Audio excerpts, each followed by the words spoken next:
But I want to come loop back around on the team structure. I have talked a lot offline with a lot of businesses and how they structure their team for an acquisition. When you found that team and you're like, okay, I want to keep them on, but I want to ensure and mitigate my risk so that they don't like quit, 6 months or 8 months or whatever.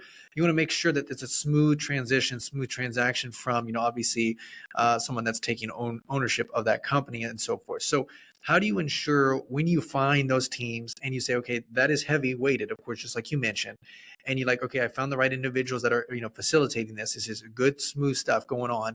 Now, do you put in a contract, or is it in part of the contract to ensure that, hey, maybe there's some sweat equity that's established or some performance bonus associated or some equity earnout, et cetera?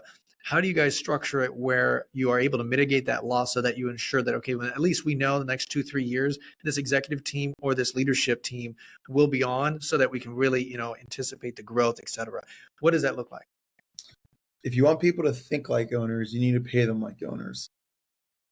That's simple, right?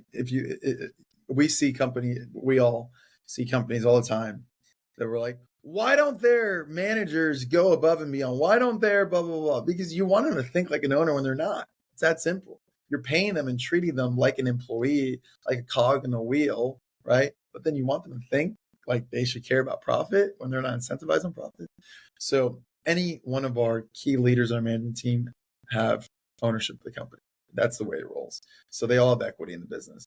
And the other thing that you might think of is like, well, is for I'm not going to mention any titles in case any of our management teams hear this, but for a CXO, right, is 1% really going to move the needle? Well, let me ask you, if a company makes $5 million a year, 1% of that's $50,000 a year.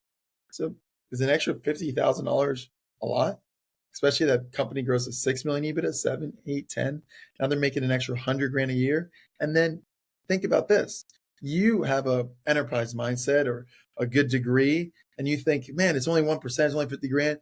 These people in lower middle market are not going to be able to go to another lower middle market, small to mid-sized company and ask for equity. Because all these companies are privately owned. If they go somewhere else, these owners, they hold on to the equity as hard as they humanly can, right?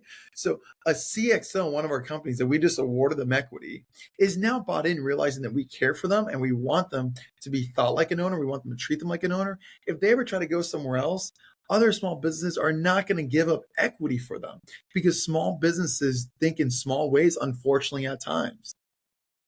Dude, that's incredible. And I love what you said there. When you're an owner, you just drastically think different. If you're renting a car, it's not yours. Who cares? It can get binged and dinged and whatever. But all of a sudden you park differently in the grocery store when it's yours. Your BMW out there, you park a little further away from all the carts and stuff. So I love that analogy.